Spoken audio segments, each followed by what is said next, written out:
জয় জয় শ্রী ভাগবত কথা কি। তাহলে আমরা আলোচনা করছিলাম শ্রীমদ্ ভাগবত পাঠের মাহাত্ম্য। তাহলে আমরা দেখলাম যে ভাগবত কথার কত মহিমা, আমরা কিন্তু এগুলো দীর্ঘদিন ধরে শ্রবণ করছি। তা এর আগের দিন কিন্তু বা এর আগের অনুষ্ঠানগুলোতে আপনাদের এইখানে আমি গীতা পাঠের মাহাত্ম্য নিয়ে আলোচনা করেছিলাম। তো অবশ্যই আপনারা সেগুলো শ্রবণ করেছেন। এখন কিন্তু গীতা পাঠের মাহাত্ম্য বলছি না, এখন শ্রীমদ্ ভাগবতম পাঠের মাহাত্ম্য বলছি। আর আপনারা সকলেই জেনে গিয়েছেন যে ভাগবত আর গীতার মধ্যে পার্থক্য কী।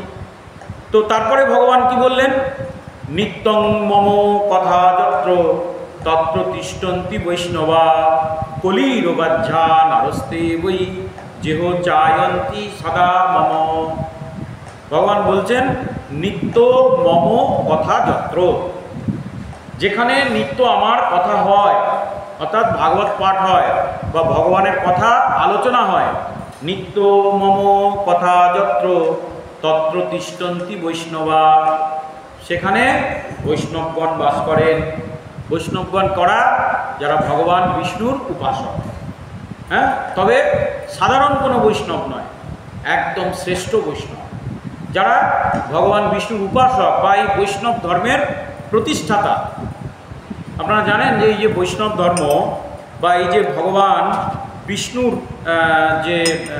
যে বৈষ্ণব বা দ্বাদশ মহাজন যাদের বলা হয়, তারা কারা? এই বৈষ্ণব ধর্মের প্রতিষ্ঠাতা কারা? না, বৈষ্ণব ধর্মের প্রতিষ্ঠাতা হচ্ছে দ্বাদশ বৈষ্ণব, অর্থাৎ 12 জন মহান বৈষ্ণব, যাদেরকে সমগ্র বৈষ্ণব জগতের গুরু বলা হয়, সর্বশ্রেষ্ঠ। তারাই ভগবানের কৃপা নিয়ে এই জগতে ব্রহ্মাণ্ডে বৈষ্ণব ধর্মের প্রচার করেছে। তো সেই বৈষ্ণব ধর্মের তাদেরকে বলা হয় প্রতিষ্ঠাতা, বা শাস্ত্রে যাদের বলা হয়, হ্যাঁ, শাস্ত্রে যাদের বলা হয় যে মহাজন বা দ্বাদশ মহাজন। তো একবার কি হয়েছিল, নারদ মুনি এই ভগবান ব্রহ্মাজি ভগবানকে প্রশ্ন করেছিলেন। তাহলে আমরা এখানে শ্লোকটা দেখলাম, নিত্য মম কথা যত্র তত্র তিষ্ঠন্তি বৈষ্ণব, যেখানে নিত্য আমার কথা হয় সেখানে বৈষ্ণবগণ বাস করে। তো ভগবানকে তখন ব্রহ্মাজি জিজ্ঞেস করছেন যে সমস্ত বৈষ্ণবগণ বাস করেন, তাহলে এই বৈষ্ণবগণ কারা? তখন ভগবান ব্রহ্মাকে বলেছিলেন যে এই প্রশ্নের উত্তর তোমায় আমি দেব না, এই প্রশ্নের উত্তর দেবে আমারই আর একটা স্বরূপ যমরাজ। তুমি যমরাজের কাছে যাও। তো যমরাজের কাছে গেলে সে তোমাকে বলবে যে দ্বাদশ বৈষ্ণব বা দ্বাদশ মহাজন কার। তখন ব্রহ্মাজি সেই কাছে গিয়েছিলেন, যমরাজের কাছে গিয়েছিলেন। যমরাজের কাছে যখন গিয়ে প্রশ্ন করলেন যে ভগবান বিষ্ণু বা ভগবান শ্রীকৃষ্ণ আমাকে পাঠিয়েছে, আপনি কৃপা করে আমাকে বলুন যে এই দ্বাদশ মহাজন বা দ্বাদশ বৈষ্ণব কারা, যারা বৈষ্ণব ধর্মের প্রতিষ্ঠাতা। তখন সেই যমরাজ সেই ব্রহ্মাজি কি বলেছিলেন, স্বয়ংভুব নারদ শম্ভু কুমার কপিল মনু প্রহ্লাদ জনক ভীষ্ম বলির বৈরাসতে বয়ম। খুব অসাধারণ কথা কিন্তু এটা, আপনারা অনেকে জানেন অনেকে জানেন না। যে বলছে যে এই দ্বাদশ বৈষ্ণব কারা বা দ্বাদশ মহাজন কারা। তো তখন ব্রহ্মাজি যখন গিয়ে প্রশ্ন করলেন, তখন যমরাজ বলেছিলেন যে স্বয়ংভুব নারদ শম্ভু, যে দ্বাদশ মহাজন বা দ্বাদশ বৈষ্ণব হচ্ছে কারা? স্বয়ংভুব মানে ব্রহ্মা, যিনি স্বয়ং উৎপন্ন হয়েছেন ভগবান বিষ্ণুর নাভি পদ্ম থেকে। আমরা উৎপন্ন হই কোথা থেকে? মাতৃগর্ভ থেকে। যে কোনো জীব উৎপন্ন হয় মাতৃগর্ভ থেকে, কিন্তু স্বয়ংভুব মানে যিনি স্বয়ং উৎপন্ন হয়েছেন, যার জন্য কোনো মাতৃ জঠরের প্রয়োজন হয়নি, সেই ভগবান বিষ্ণুর নাভি পদ্ম থেকে ব্রহ্মাজি সৃষ্টি। তাই তার আর এক নাম হচ্ছে স্বয়ংভুব বা ব্রহ্মা। তো বলছেন যে স্বয়ংভুব এক, দুই হচ্ছে কি নারদ, অর্থাৎ স্বয়ংভুব ব্রহ্মার পুত্র নারদ। তৃতীয় হচ্ছে কি শম্ভু মানে ভগবান শিব। তো এই যে শ্রাবণ মাস চলছে, এখন শিবের মাস, খুব ভালো করে আপনারা শ্রাবণ মাস পালন করতে পারেন। বিশেষ যে কয়েকটা সোমবার আসছে, এই সোমবার খুব ভালো করে পালন করবেন, শুদ্ধ আহার করবেন, ভগবান শিবকে জল প্রদান করবেন, তার স্তুতি করবেন, তার কাছে প্রার্থনা করবেন কৃষ্ণ ভক্তি, যে হে ভগবান শঙ্কর, আমাকে রোগ ভোগ আদি ব্যাধি থেকে মুক্ত করো এবং আমার যত প্রকারের কলুষতা আছে সব দূর করো, রোগ ভোগ আদি ব্যাধি দূর করো, আর আমাকে জগতে চলতে গেলে ধন ঐশ্বর্য সম্পদের প্রয়োজন, যেটাকে আমি কৃষ্ণ সেবায় লাগাবো, ভগবানের সেবায় লাগাবো, সেটাও তুমি প্রদান করো। আর মূল বস্তু যেটা আমরা নিয়ে যাব এই জগৎ থেকে চলে যাওয়ার সময়, সেটা হচ্ছে কৃষ্ণ প্রেম এবং কৃষ্ণ ভক্তি, তুমি কৃপা করে আমাকে সেটা প্রদান করো। জয় জয় শ্রী ভগবত কথা কি। তো শম্ভু সবচেয়ে দয়ালু, সবচেয়ে উদার, সবচেয়ে কৃপালু। তাহলে বলছেন যে দ্বাদশ বৈষ্ণব বা দ্বাদশ মহাজনের মধ্যে আমরা কাকে কাকে শুনলাম? স্বয়ংভুব মানে ব্রহ্মা, দ্বিতীয় হচ্ছে নারদ, তৃতীয় হচ্ছে শম্ভু মানে ভগবান শঙ্কর, তিনি কিন্তু একজন মহান বৈষ্ণব। কুমার, কপিল, মনু। তারপরে কি 4 নম্বর বৈষ্ণবকে না কুমার। কুমার মানে আপনারা প্রত্যেকে জানেন যে ব্রহ্মার 4 জন মানসপুত্র ছিল, সেই 4 জন মানসপুত্র কে না সনক, সনাতন, সুনন্দন, সনত কুমার।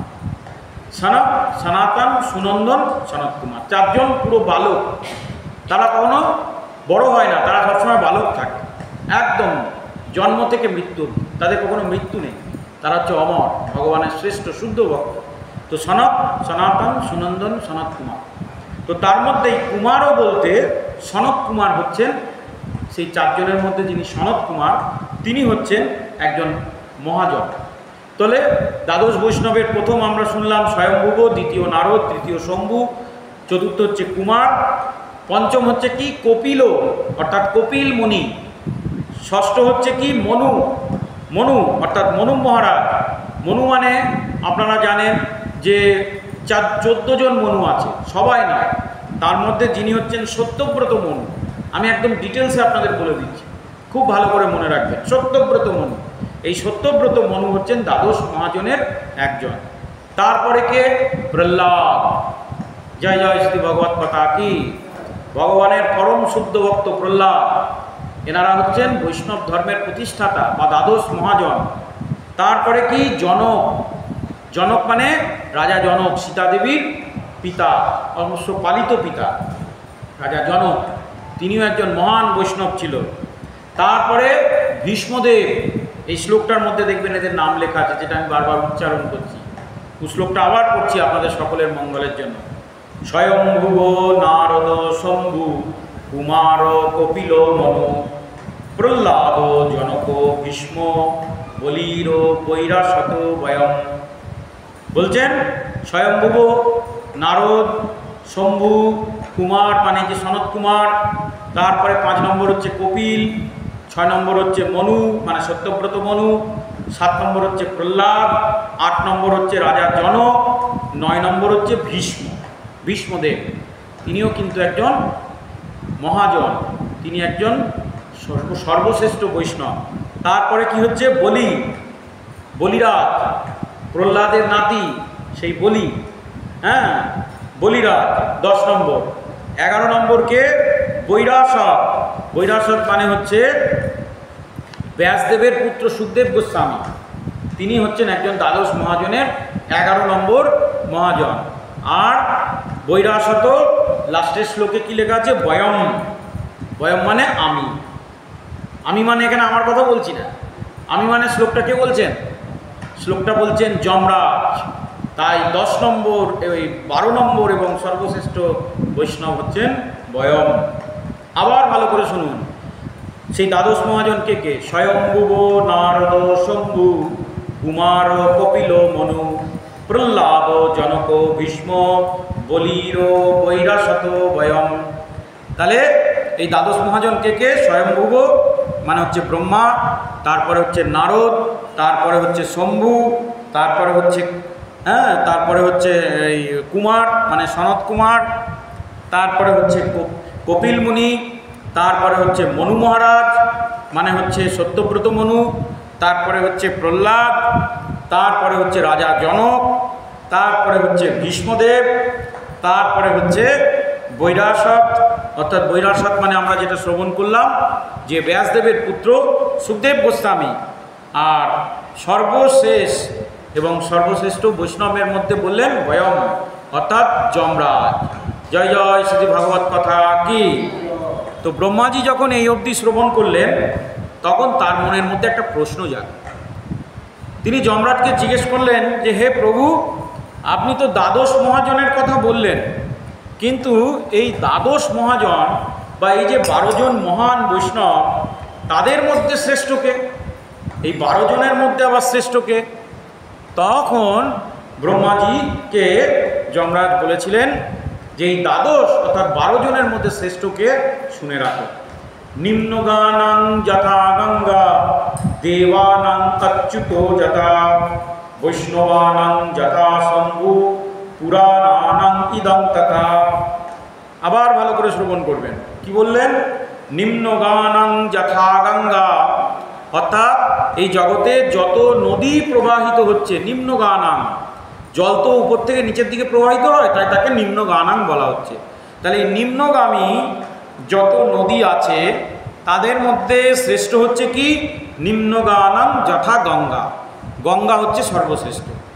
আর বললেন কি? দেবানাং অচ্যুত যথা, সমস্ত দেবতাদের মধ্যে শ্রেষ্ঠকে? অচ্যুত। অচ্যুত কে? ভগবান শ্রীকৃষ্ণের আর এক নাম হচ্ছে অচ্যুত। কেন? তার কারণ হচ্ছে, যমরাজ বলছেন যে ভগবান শ্রীকৃষ্ণ তিনি যাকে যা প্রতিশ্রুতি দেন, যাকে যা কথা দেন, তা থেকে কখনো চ্যুত হন না, তার থেকে কখনো চ্যুত হন না। যাকে যেটুকু বলেছেন সেটা তিনি করবেন, এবং যাকে যার কর্মফল যতটুকু দেওয়ার তাকে তিনি দেবেন। 9কে 6, 6কে 9 তিনি দেন না।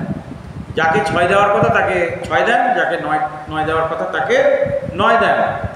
যদি 9কে 6 দিয়ে দেন আর 6কে 9 দিয়ে দেন, তাহলে কি হবে? সব 9 6 হয়ে যাবে, যেমন জগতে এখন হচ্ছে। কিন্তু ভগবানের রাজ্যে সেরকম নেই। ভগবান হচ্ছেন অচ্যুত। তিনি যাকে যে প্রতিশ্রুতি দেন, যাকে যে কথা দেন, সেটা তিনি রাখেন। তো যার জন্যে বলা হচ্ছে দেবানাং অচ্যুত যথা, ভগবান বিষ্ণু বা ভগবান শ্রীকৃষ্ণ হচ্ছেন সমস্ত দেবতা সবার মধ্যে শ্রেষ্ঠ। আর কি? বৈষ্ণবানাং যথা শম্ভু। এই প্রশ্নের উত্তর আমরা পেয়ে গেলাম। আর সমগ্র বৈষ্ণবদের মধ্যে এই দ্বাদশ মহাজনের মধ্যে সর্বশ্রেষ্ঠকে? শম্ভু, ভগবান শঙ্কর। পুরাণানাং ইদং তথা, আর সমগ্র পুরাণের মধ্যে শ্রেষ্ঠ কি? এই মহাপুরাণ, অর্থাৎ ভাগবত মহাপুরাণ। ইদং মানে এই যে আমি পাঠ করছি। আবার শ্লোকটা আপনাদের বলব। তাহলে দ্বাদশ মহাজন আমরা শ্রবণ করলাম, আর এই দ্বাদশ মহাজনের মধ্যে শ্রেষ্ঠ হচ্ছে কে? নিম্নগানাং যথা গঙ্গা দেবানাং অচ্যুত যথা বৈষ্ণবানাং যথা শম্ভু পুরাণানাং ইদং তথা। তাহলে নিম্নগানাং যথা গঙ্গা, যত নিম্নগামী নদী আছে তাদের মধ্যে শ্রেষ্ঠ হচ্ছে গঙ্গা। সমস্ত দেবতাদের মধ্যে শ্রেষ্ঠ হচ্ছে ভগবান শ্রীকৃষ্ণ বা বিষ্ণু, এবং বৈষ্ণবদের মধ্যে শ্রেষ্ঠ হচ্ছে শম্ভু। আর পুরাণানাং ইদং তথা, সমস্ত পুরাণের মধ্যে শ্রেষ্ঠ হচ্ছে ইদং, মানে এই যে আমরা ভাগবত মহাপুরাণ পাঠ করছি, সেই ভাগবত মহাপুরাণ। তাহলে আমাদের আলোচনার বিষয়বস্তু কী ছিল? নিত্য মম কথা যত্র, মনে আছে সকলে? যেখানে নিত্য আমার কথা হয়, অর্থাৎ ভগবানের কথা, ভগবানের বাণী, ভাগবত পাঠ হয়, তত্র তিষ্ঠন্তি বৈষ্ণব। এই যে দ্বাদশ বৈষ্ণবগণের কথা বিস্তারিতভাবে আপনাদের বললাম, এই দ্বাদশ বৈষ্ণব তারা কিন্তু এখানে বাস করে। যার বাড়িতে ভাগবত পাঠ নিত্য হয়, যে মন্দিরে ভাগবত পাঠ নিত্য হয়, সেই মন্দির তখন জাগ্রত হয়ে যায়। কেন? ভগবান থাকেন, ভগবানের শুদ্ধ ভক্ত শ্রেষ্ঠ বৈষ্ণবগণ সেখানে সর্বদা বিরাজ করেন। তাহলে যেখানে ভগবান স্বয়ং বিরাজমান, ভগবানের প্রচারক বৈষ্ণবগণ যেখানে বিরাজমান, সেই জায়গাটা কেমন হতে পারে? কলির বাজ্যা নারস্তে বই যেহ চায়ন্তী সদা মম, যেহ চায়ন্তী সদা মম। সেখানে আবার পুজোও হতে হবে। শুধু ভাগবত গ্রন্থ রাখলে হবে না, শুধু দেবতার বিগ্রহ রাখলে কিন্তু হবে না, তাদের পূজা আর্চনা করতে হবে। আমি দেবতার বিগ্রহ এনে রেখে দিলাম, ভাগবত গ্রন্থ এনে রেখে দিলাম, অথচ তাতে নিত্য ফুল তুলসী পড়ে না, তাহলে কিন্তু আবার সেটা ঠিক কথা নয়। আপনারা জানেন তো যে বিগ্রহের 3টে ধরন আছে, আপনারা অনেকেই জানেন। বাড়িতে অনেকে বিগ্রহ সেবা করেন।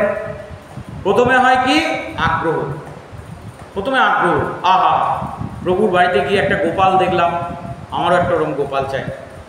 কারো বাড়িতে গিয়ে একটা বড় শিবলিঙ্গ দেখলাম, আমারও একটা ওরকম শিবলিঙ্গ চাই। কারোর বাড়িতে গিয়ে একটা লক্ষ্মী নারায়ণ দেখলাম, একটা গণেশ দেখলাম, মা কালীর মূর্তি দেখলাম, দুর্গা দেখলাম, লক্ষ্মী নারায়ণ দেখলাম, রাধাকৃষ্ণের মূর্তি দেখলাম, যা দেখলাম মনে হলো আমারও একটা এরকম চাই। তারপর বাড়িতে সেটা কিনে নিয়ে এলাম। এটাকে কি বলা হয়? আগ্রহ। খুব আগ্রহ করে কিনে নিয়ে এলাম। তারপরে কি হলো? সেটা হয়ে গেল বিগ্রহ। হ্যাঁ, বিগ্রহ প্রথম একটু পূজা আশ্রা করলাম, ঠাকুর মশাইকেও ডাকলাম, সব কিছু পুজো হলো, যে দেবতা আপনি নিয়ে এলেন। তারপরে আস্তে আস্তে আপনার শরীর খারাপ হলো বা আপনি অন্য কাজে ব্যস্ত হয়ে গেলেন, সেই দেবতার মূর্তি তখন হয়ে গেল গলগ্রহ। জয় জয় শ্রী ভগবত কথা কি। যার জন্যে আমি সবাইকে বারণ করি বিগ্রহ রাখবেন না। আপনারা ছবি রাখুন, অল্টার রাখুন, ঠিক আছে, কিন্তু বিগ্রহ রাখা উচিত নয়। কেন উচিত নয়? তার কারণ হচ্ছে এইটা, যে বিগ্রহ রাখলেই কিন্তু আমাদের জীবনে নানান রকম সমস্যা আসতে পারে। আমরা প্রথম তার সেবা পূজা করব, তারপরে আর করার সুযোগ পাবো না। তো যাদের সেই পরিস্থিতি আছে, যাদের সেই সুযোগ আছে, তারা রাখবেন। যাদের মনে হয় যে না আমি সারা জীবন করব, যতদিন সুস্থ থাকবো, তারপরে পরবর্তীকালে এটার একটা উপযুক্ত দান দক্ষিণা দিয়ে একটা ব্যবস্থা করে যাব, তারা অবশ্যই রাখবেন। তাই বলছেন নিত্যম মম কথা যত্র, নিত্য যেখানে আমার কথা পাঠ হয় এবং যেখানে আমার পূজা হয়।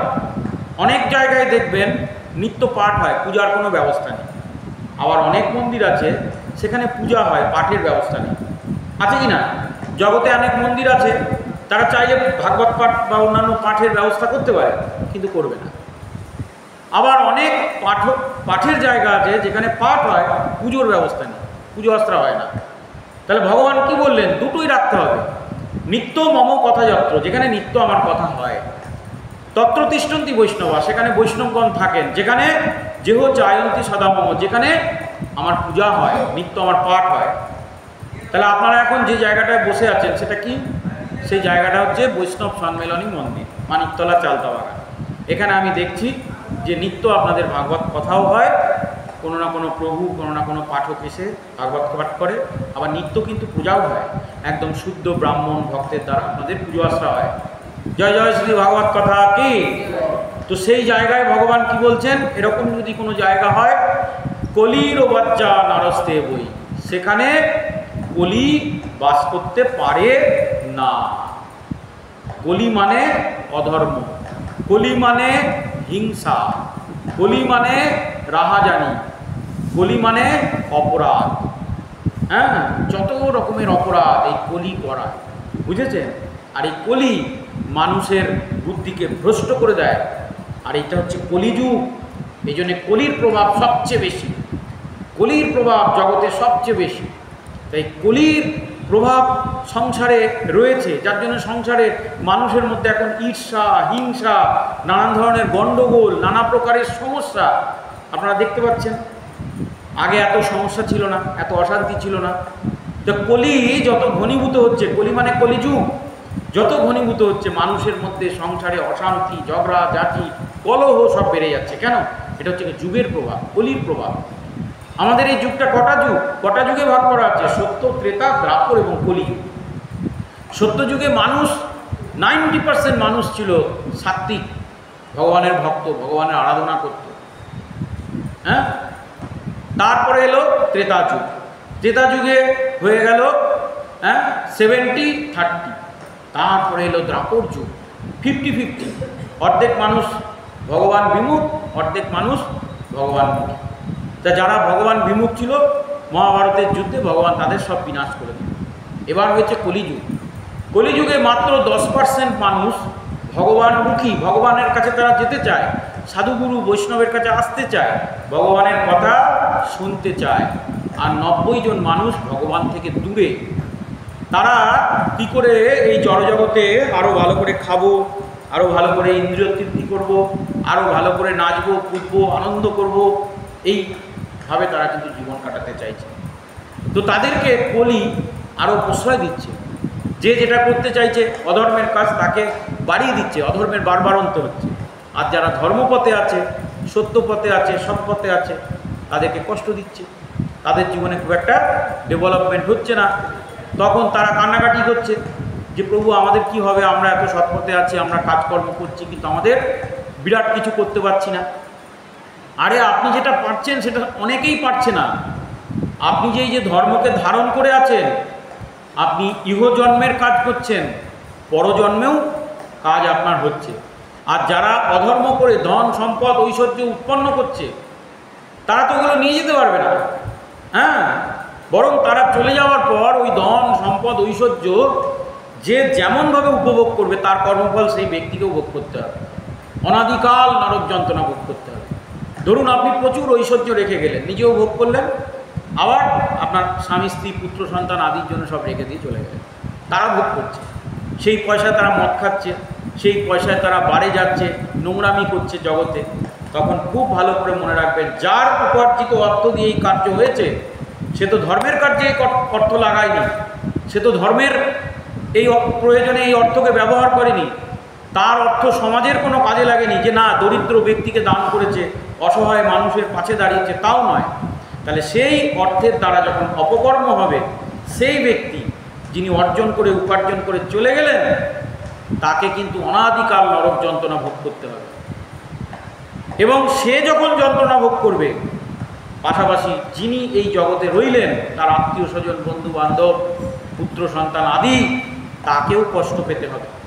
তাহলে বলুন, সেই প্রকার জিনিস উপার্জন করে কী লাভ?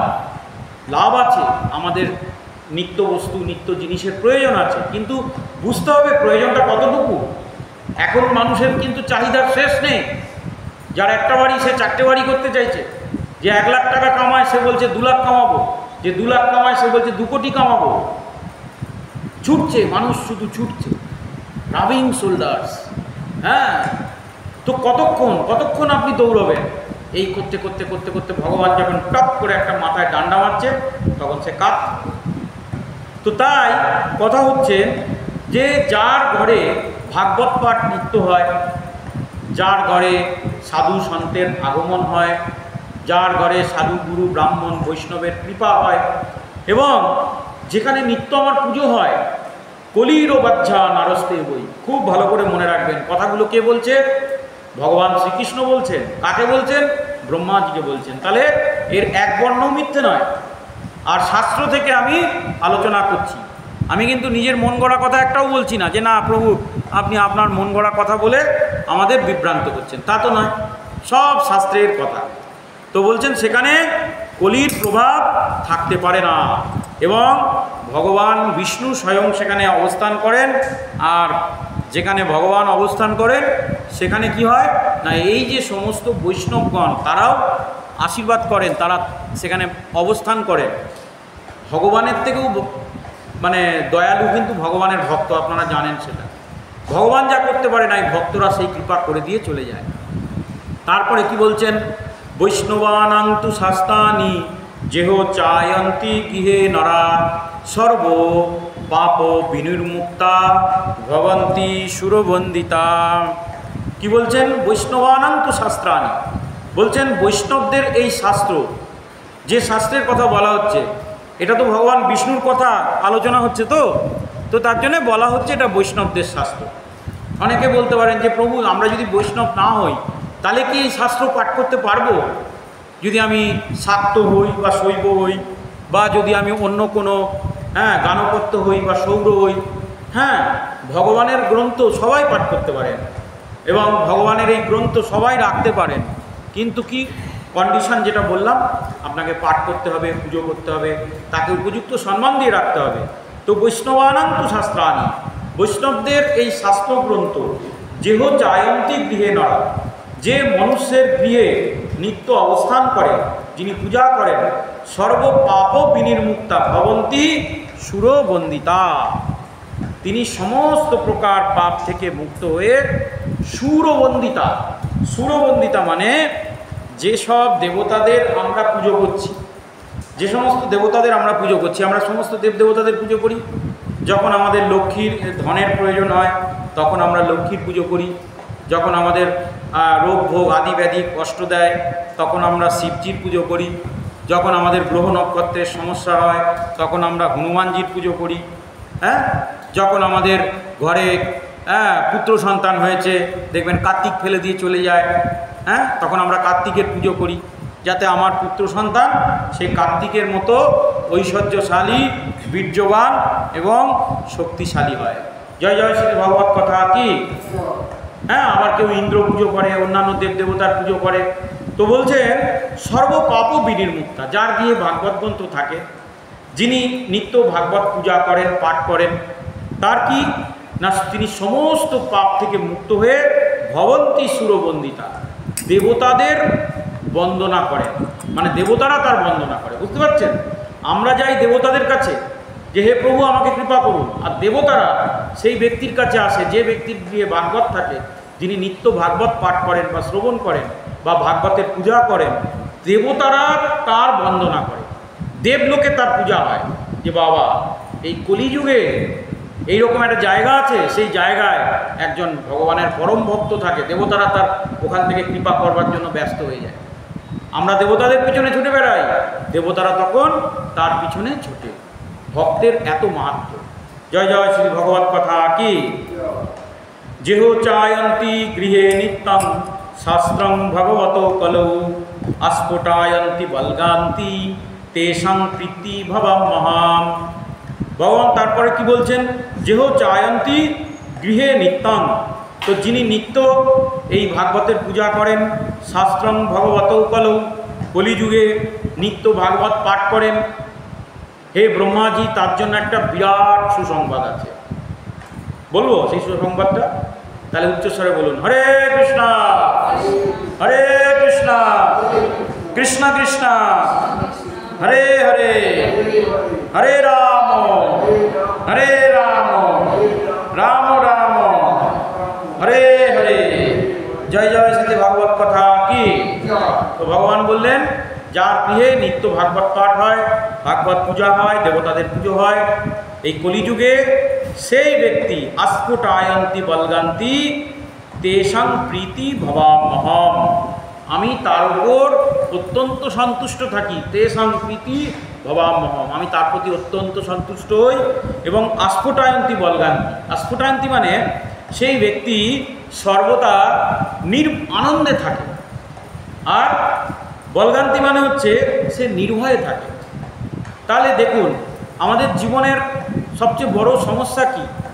আমরা এই যে কলিযুগে এসেছি, পুনরূপী জনমং পুনরূপী মরণং আর পুনরূপী জননী জঠরে শয়ন।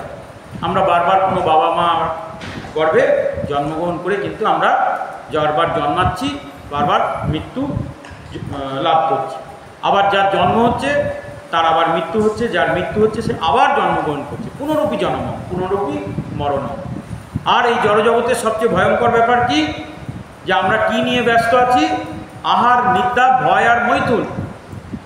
আমাদের আহারের প্রয়োজন, আমাদের নিদ্রার প্রয়োজন। আমরা সব সময় ভয় পাই। ভয় পাই কিনা? আমাদের কি হবে, আমায় কে দেখবে, আমি বৃদ্ধ হচ্ছি, যদি রোগ ভোগ হয়, ছেলে মেয়ে যদি থাকে তাহলে ভাববে যে ছেলে মেয়ে দেখবে কিনা। ছেলে মেয়ে দেখবে বলেই তো ছেলে মেয়ের উৎপন্ন করা হয়েছিল, কিন্তু এখন যখন মানুষ করা হলো তখন এবার ভয় হচ্ছে যে আদৌ কি ছেলে মেয়ে আমায় দেখবে। হ্যাঁ, এরকম হচ্ছে কিনা? তাহলে ভয়, যার নেই তারও ভয়, আর যার আছে তার আরও বেশি ভয়। তাহলে ভয় পাওয়া আমাদের স্বভাব এই জড়জগতে। তো কিন্তু বলছেন যে কারোর গৃহে যদি ভাগবত গ্রন্থ থাকে, সে যদি নিত্য ভাগবত কথা পাঠ করে, ভাগবত কথা শ্রবণ করে, তার আর কোনোদিন কোনো কিছুর জন্যে ভয় থাকে না। এবং কি হয়? আস্ফুটায়ন্তি, সে সর্বদা আনন্দে থাকে। খুব ভালো করে মনে রাখবেন, এই জড়জগতের সার হচ্ছে প্রেম, আর প্রেমের সার হচ্ছে আনন্দ। যার জীবনে আনন্দ নেই, যার জীবনে প্রেম নেই, তার সব কিছু থেকেও কিছু নেই। আর যার জীবনে দুটো বস্তু আছে, আনন্দ আর প্রেম, প্রেম আর আনন্দ, তার জীবনে আর কিছু না থাক, যদি একটা কুড়ে ঘরও থাকে তাতেই সে মহা আনন্দ করে। নিতাই গৌর হরি হরি বল। যার জন্য দেখবেন ভক্তরা তাদের বাড়িতে অনেক সময় ছাদ দিয়ে জল পড়ছে, হয়তো কারোর পাকা বাড়ি নেই, খুব কষ্ট করে থাকে, কিন্তু সে বড় আনন্দে থাকে। তার চোখ মুখ চেহারা দেখলে মনে হয় যে বাবা কত সমস্যার মধ্যেও সে কত আনন্দে থাকে। তাহলে এই আনন্দ কে দিচ্ছেন? ভগবান দিচ্ছেন। হ্যাঁ, আনন্দ বাজারে কিনতে পাওয়া যায়? পাওয়া যায় ক্ষণিকের জন্য। আপনি 100 টাকা খরচা করলে কিছুক্ষণ আপনাকে আনন্দ দেবে, 1 লক্ষ টাকা খরচা করলে আরও কিছুক্ষণ আনন্দ দেবে, কিন্তু টাকা শেষ, আনন্দ শেষ। যখন টাকা শেষ হয়ে যাবে, আনন্দ জানলা জানলা দিয়ে পালিয়ে যাবে, বলে ওর টাকা নেই, ওর কাছে থেকে লাভ নেই। কিন্তু আমরা ভুলে যাই যে আনন্দের সার কি? ভগবান। কারণ ভগবান হচ্ছেন পরমানন্দময়, সচ্চিৎ আনন্দময়। তাহলে যার কাছে আনন্দ নেই, আমরা তার কাছে গিয়ে পয়সা দিয়ে আনন্দ কেনার চেষ্টা করছি। ও বেটা নিজেই নিরানন্দময়, তা আপনাকে কি আনন্দ দেবে? সে তো নিজেই দুঃখময়। আমার পকেটে যদি টাকা না থাকে, আমি আপনাকে টাকা দিতে পারবো? তাহলে আমার হৃদয়ে যদি আনন্দ না থাকে, আমি কি করে আপনাকে আনন্দ দেব? তাই আমরা মনে করছি যে খুব সুন্দর করে ঘর বাঁধলে আনন্দ হবে, কেউ মনে করছি বিয়ে করলে আনন্দ হবে, কেউ মনে করছি সন্তানাদি উৎপন্ন করলে আনন্দ হবে, আবার যার বিয়ে হয়েছে সে ভাবছে বউ ছেড়ে চলে গেলে আমার আনন্দ হবে, আর যার সন্তানাদি আছে সে ভাবছে দূর বাবা, এই সন্তান না থাকলে আমি আগে আনন্দ ছিলাম। তার মানে কি? জড়জগতে কেউ সুখী নেই, সবাই আনন্দের খোঁজে রয়েছে, কিন্তু বুঝতে পারছে না সচ্চিৎ আনন্দময় যার কাছে রয়েছে এই আনন্দ। হ্যাঁ, ভগবানের মূল বস্তু হচ্ছে আনন্দ আর প্রেম। তা এই যে মূলধন, ধন সম্পদ, টাকা পয়সা ভগবান সবাইকে দিয়ে দেন, নে অকাতরে নে, কত নিবি নে, কিন্তু আনন্দটা হরণ করে নেয়। ধন দিচ্ছে, টাকা দিচ্ছে, বাড়ি দিচ্ছে, ঘর দিচ্ছে, বউ দিচ্ছে, সমাজ সংস্কৃতি সব কিছু দিচ্ছে, কিন্তু আস্তে করে সেখান থেকে আনন্দটা হরণ করে নিচ্ছে। জয় জয় শ্রী ভগবত কথা কি? তাই সেইগুলোকে অর্জন করেও মানুষ সুখী হতে পারছে না, তার চোখে ঘুম নেই। আমি একজন ভক্ত বলবো না, আমি একজন ব্যক্তির কাছে যাই, তিনি আমার যজমান, তার বাড়ির সব কিছু আমি করি, পুজো পাঠ, তার বাড়িতে কোনো বিবাহ, কোনো অনুষ্ঠান, আমার অনেক পুরনো যজমান। তো এখন কথা হচ্ছে, বলছে প্রভু আপনি যখন আসেন তখন আপনাকে দেখলে আমার খুব আনন্দ হয়। আর কথা হচ্ছে যে আমার রাত্রে ঘুম আসে না। তাহলে কেন? না, তার কারণ হচ্ছে জানি না, আমি এত ধন সম্পদ সব কিছুর মধ্যে থেকেও রাত্রে আমার ঘুম আসে না, সবসময় একটা ভয় ভয় লাগে।